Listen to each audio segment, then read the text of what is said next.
Hi hello ನಮಸ್ಕಾರ. ನಾನು ಇವತ್ತು ಮೈಸೂರು ಬೋಂಡ ಮಾಡ್ತಾ ಇದ್ದೀನಿ. ಇದಕ್ಕೆ ಗೋಲಿ ಬಜ್ಜಿ ಕೂಡ ಅಂತಾರೆ. ಅದು ಹೇಗೆ ಮಾಡೋದು ಅಂತ ನೋಡೋಣ ಬನ್ನಿ. ನಾನು 2 ಕಪ್ ಆಗುವಷ್ಟು ಮೈದಾ ತಗೊಂಡಿದ್ದೀನಿ. ಈ ಕಪ್ಪಲ್ಲಿ ಈ ಕಪ್ಪಲ್ಲಿ 2 ಕಪ್ ಆಗುವಷ್ಟು ಮೈದಾ ತಗೊಂಡಿದ್ದೀನಿ. ಅದಕ್ಕೆ ಅರ್ಧ ಸ್ಪೂನಷ್ಟು ಉಪ್ಪು ಹಾಕ್ಕೊಳ್ತಾ ಇದ್ದೀನಿ. 3 ಚುಟಕಿಯಷ್ಟು ಅಡುಗೆ ಸೋಡಾ ಹಾಕ್ಕೊಳ್ತಾ ಇದ್ದೀನಿ. ನಾವು ಇದೆಲ್ಲ ಮಿಕ್ಸ್ ಮಾಡ್ಕೊಳ್ಳೋಣ. ಅಡುಗೆ ಸೋಡಾ ಮತ್ತು ಉಪ್ಪು ಎಲ್ಲ ಚೆನ್ನಾಗಿ ಮಿಕ್ಸ್ ಆಗುತ್ತೆ. ಮೈದಾ ಜರಡಿ ಇಟ್ಕೊಂಡಿದ್ದೀನಿ ನಾನು. ಈಗ ಮೊಸರು ಇದಕ್ಕೆ ಹಾಕ್ತಾಯಿದ್ದೀನಿ. ಇದು ಮೊಸರಲ್ಲೇ ಕಲಿಸ್ಕೋಬೇಕಾಗಿರೋದು. ಸ್ವಲ್ಪನೇ ಹಾಕಿ ಮೊಸರು ಕಲಿಸ್ಕೋಬೇಕು.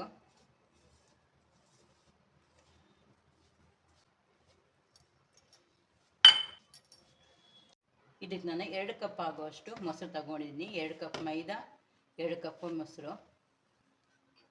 1 ಕಪ್ಪು ಮೊಸರು ಮುಂಚೆನೇ ಹಾಕಿ ಕಲಿಸಿದ್ದೀನಿ. ಇನ್ನೊಂದು ಕಪ್ಪು. ನೀವು ಬೇಕಾದರೆ ಮಜ್ಜಿಗೆಯಲ್ಲಿ ಕೂಡ ಕಲಿಸ್ಬೋದು, ನೋಡ್ಕೊಳ್ಳಿ. ಆಗಿಲ್ಲ ಅಂದರೆ ಸ್ವಲ್ಪ ನೀರು ಹಾಕಿ ಕಲಿಸ್ಬೋದು. ನಾನು 2 ತಗೊಂಡಿದ್ದೀನಿ. 2 ಕಪ್ ಆಗುವಷ್ಟು ಮೊಸರು ತಗೊಂಡಿದ್ದೀನಿ. ಇದಕ್ಕೆ ಸ್ವಲ್ಪ ನೀರಾಗಿ ಕಲಿಸೋಣ. ನಾನು 2 ಕಪ್ ಮೊಸರು ಹಾಕಿದ್ನಲ್ಲ, ಅದರಲ್ಲೇ ಇನ್ನೊಂದು ಕಪ್ ಆಗುವಷ್ಟು ನೀರು ಹಾಕಿ ತಗೊಂಡಿದ್ದೀನಿ. ಈ ಮೊಸರು ಇತ್ತಲ್ಲ, ಅದೇ ಕಪ್ಪಲ್ಲಿ ನೀರು ತಗೊಂಡಿದ್ದೀನಿ ನಾನು.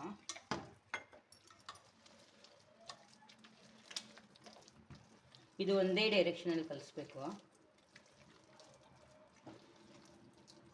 ಸ್ವಲ್ಪನೇ ಹಾಕ್ಕೊಂಡು ಕಲಿಸ್ಕೊಳ್ಳಿ.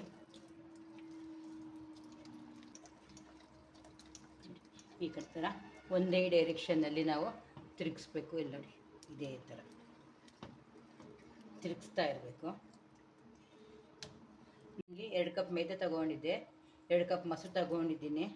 ಅದರಲ್ಲಿ ನಾನು 1 ಕಪ್ ಆಗೋವಷ್ಟು ನೀರು ತಗೊಂಡಿದ್ದೆ. ಅದರಲ್ಲಿ ನನಗೆ ಒಂದು 1/4 ಕಪ್ಪಷ್ಟು ನೀರು ಖರ್ಚಾಗಿದೆ.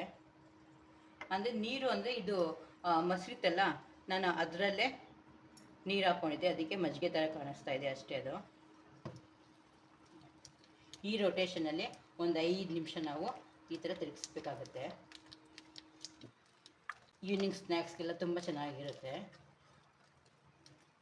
ಮಸಾಲೆ ವಡೆ, ಉದ್ದಿನ ವಡೆ ಮಾಡಿ ಬೇಜಾರಾದರೆ ಈ ಥರ ವಡೆ ಎಲ್ಲ ಮಾಡ್ಬೋದು.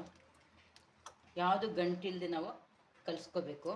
ನೋಡಿ, ಈ ಕನ್ಸಿಸ್ಟೆನ್ಸಿ ಇದ್ದರೆ ಸಾಕು. ನೋಡಿ,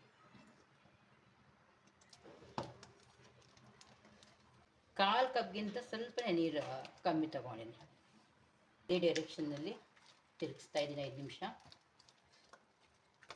ಗಂಟಿಲ್ಲದೆ ನಾವು ಈ ಥರ ಕಲಿಸ್ಬೇಕು. ನಾವು ಈ ಥರ 5 ನಿಮಿಷ ಕಲಿಸಿದ್ರೆ ಸ್ಮೂತಾಗಿ ಇರುತ್ತೆ ವಡೆ. ಬ್ಯಾಟರು ತುಂಬ ಸ್ಮೂತಾಗಿರಬೇಕು.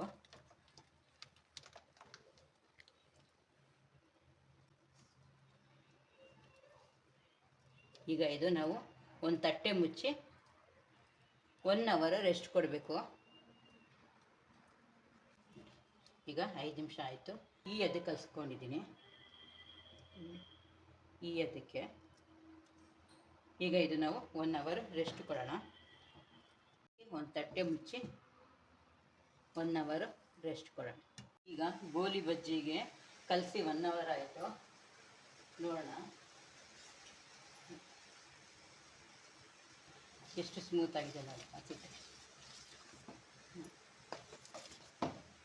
ನಾವು ಇಡ್ಲಿಗೆ ರುಬ್ತೀವಲ್ಲ, ಅದೇ ಥರ ಇಟ್ಟು ಕಲಿಸ್ಕೋಬೇಕು. ನಾವು ಇಡ್ಲಿಗೆ ಗಟ್ಟಿಯಾಗಿ ರುಬ್ತೀವಲ್ವ, ಆ ಥರ ಕಲಿಸ್ಕೊಂಡ್ರೆ ಸಾಕು. ನೋಡಿ, ಇದಕ್ಕೆ ಆಗಲೇ ನಾನು ಸಕ್ಕರೆ ಹಾಕಬೇಕಾಗಿತ್ತು ಕಲಿಸ್ಕೊಳ್ಳೋಕ್ಕೆ. ನನ್ನ ಹತ್ರ ಸಕ್ಕರೆ ಪುಡಿ ಇತ್ತು, ಅದಕ್ಕೆ ನಾನು ಹಾಕಲಿಲ್ಲ. ಅದಕ್ಕೆ ನಾನು ಅರ್ಧ ಸ್ಪೂನಷ್ಟು ಸಕ್ಕರೆ ಪುಡಿ ಹಾಕ್ಕೊಳ್ತಾ ಇದ್ದೀನಿ. ನೀವು ಕಲಿಸ್ಬೇಕಾದ್ರೇ ಒಂದು ಅರ್ಧ ಸ್ಪೂನಷ್ಟು ಸಕ್ಕರೆ ಹಾಕ್ಕೊಳ್ಳಿ. ಇದಕ್ಕೆ 1 ಸ್ಪೂನಷ್ಟು ಕೊತ್ತಂಬರಿ ಸೊಪ್ಪು ಹಾಕ್ಕೊಳ್ತಾ ಇದ್ದೀನಿ. ಒಂದು ಅರ್ಧ ಸ್ಪೂನಷ್ಟು ಜೀರಿಗೆ ಹಾಕ್ಕೊಳ್ತಾ ಇದ್ದೀನಿ. ಮೆಣಸಿನ್ಕಾಯಿ ಒಂದು ಅರ್ಧ ಸ್ಪೂನ್ ಹಾಕ್ಕೊಳ್ತಾ ಇದ್ದೀನಿ. ಶುಂಠಿ ಒಂದು ಅರ್ಧ ಸ್ಪೂನ್ ಹಾಕ್ಕೊಳ್ತಾ ಇದ್ದೀನಿ, ತುರಿದ್ಬಿಟ್ಟು. ಇಂಗು ಒಂದು ಚುಟಕಿಯಷ್ಟು ಹಾಕ್ಕೊಳ್ತಾ ಇದ್ದೀನಿ. ಇದಕ್ಕೆ 1 ಸ್ಪೂನಷ್ಟು ಅಡುಗೆ ಎಣ್ಣೆ ಹಾಕ್ಕೊಳ್ತಾ ಇದ್ದೀನಿ.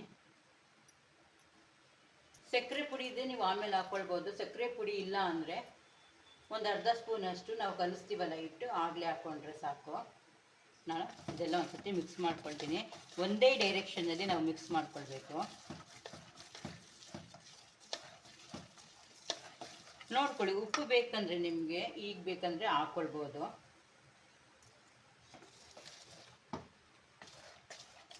ಉಪ್ಪೇನಾದರೂ ಕಮ್ಮಿ ಇದ್ದರೆ ಈಗ ಉಪ್ಪು ಹಾಕ್ಕೊಳ್ಬೋದು.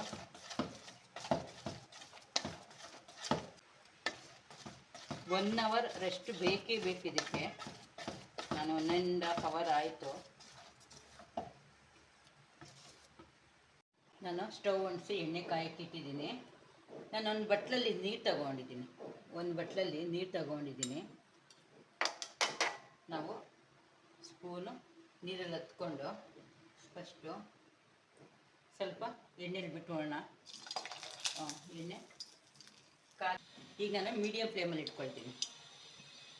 ಈಗ ನಾನು ಹಿಟ್ಟು ತಗೊಂಡು ಒಂದೊಂದು ಸ್ಪೂನೇ ಬಿಡ್ತೀನಿ. ನೋಡಿ ಹೆಂಗೆ ಉಪ್ತಾ ಇದೆ, ಹಾಕಿದ ತಕ್ಷಣ ಉಪ್ತಾ ಇದೆ ಇದು.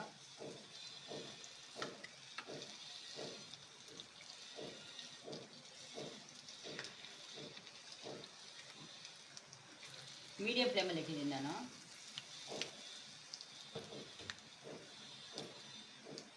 ಆ ಕಡೆ ಈ ಕಡೆ ಎರಡೂ ಕಡೆ ತಿರುಗಿಸಿ ಕೆಂಪು ಬಣ್ಣ ಬರೋವರೆಗೂ ಫ್ರೈ ಮಾಡ್ಕೋಬೇಕು.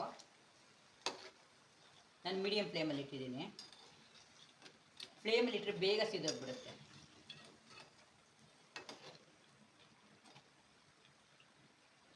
ನಿಧಾನವಾಗಿ ಸುಟ್ಟರೆ ಒಳಗಡೆ ಎಲ್ಲ ಬೆಂದಿರುತ್ತೆ. ತುಂಬ ಟೇಸ್ಟಿಯಾಗಿರುತ್ತೆ ಇದು, ಬಿಸಿ ಬಿಸಿಯಾಗಿ. ಮಳೆ ಬೇರೆ ಬರ್ತಾ ಇದೆ.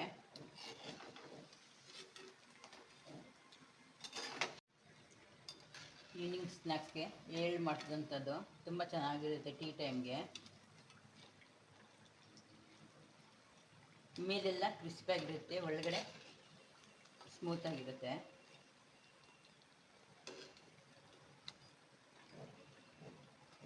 ಇದು ಕಂದು ಬಣ್ಣಕ್ಕೆ ಬಂದಿದೆ, ತೆಗಿತಾ ಇದ್ದೀನಿ. ನೋಡಿ, ಕಂದು ಬಣ್ಣಕ್ಕೆ ಬಂದಿದೆ, ಇದು ಬ್ರೌನ್ ಆಗಿದೆ.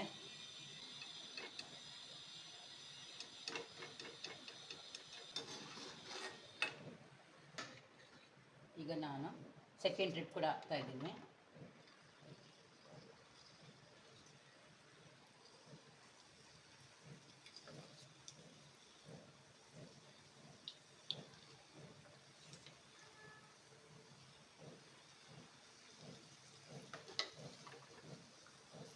ನೋಡಿ ಹೆಂಗ್ ಮೇಲೆ ಬರ್ತದೆ ನೋಡಿ, ಹಾಕತ್ತೆ.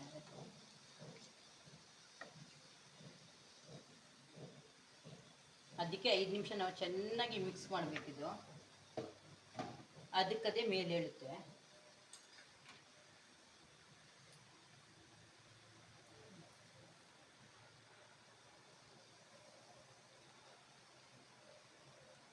ತಿರುಗಿಸಲೇ ಬಿಡ ನಾವು, ಅದೇ ಮೇಲೆ ಬಂದ್ಬಿಡುತ್ತೆ ನೋಡಿ. ಹಾಕಿದ ತಕ್ಷಣ ಮೇಲೆ ಬಂದ್ಬಿಡುತ್ತೆ. ಇವಾಗ ನಾವು ತಿರುಗಿಸ್ಕೋಬೇಕು.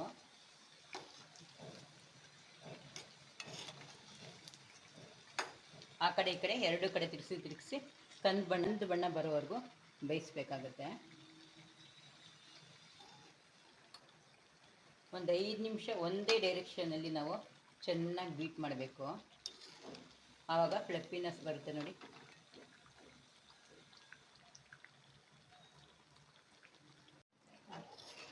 ಇದಾಗಿದೆ ಸೆಕೆಂಡ್ ಟ್ರಿಪ್ ಕೂಡ ನೋಡಿ. ಈ ಥರ ಕಂದು ಬಣ್ಣಕ್ಕೆ ಬರಬೇಕು. ತೆಗಿತಾ ಇದ್ದೀನಿ ಇದು.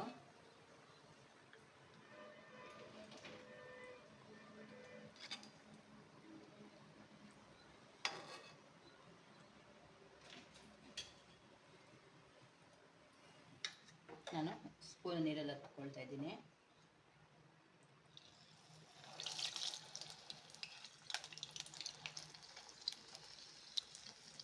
ನಾನು ಅದೇ ಥರ ಎಲ್ಲ ಸುಟ್ಕೊಂಡು ಬರ್ತೀನಿ.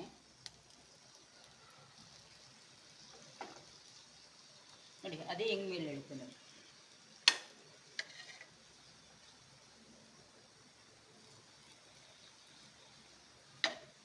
ಈಗ ಗೋಲಿ ಬಜ್ಜಿ ರೆಡಿ ಆಯಿತು. ಮೈಸೂರು ಬೋಂಡ ಅಂತಾರೆ, ಮಂಗಳೂರು ಬೋಂಡ ಅಂತಾರೆ, ಗೋಲಿ ಬಜ್ಜಿ ಅಂತಾರೆ.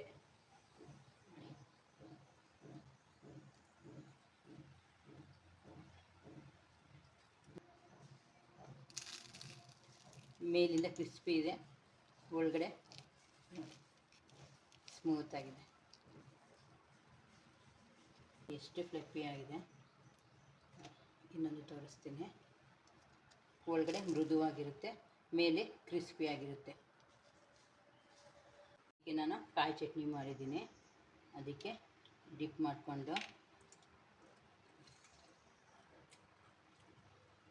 ತಿಂತಾಯಿದ್ರೆ ಸ್ನ್ಯಾಕ್ಸ್ ಟೈಮ್ಗೆ ತುಂಬ ಚೆನ್ನಾಗಿರುತ್ತೆ. ಈ ಗೋಲಿ ಬಜ್ಜಿ ಮಾಡೋ ರೀತಿ ನಿಮಗೆ ಇಷ್ಟ ಆದಲ್ಲಿ ಪ್ಲೀಸ್ ಲೈಕ್ ಆ್ಯಂಡ್ ಶೇರ್ ಮಾಡಿ. Thank you.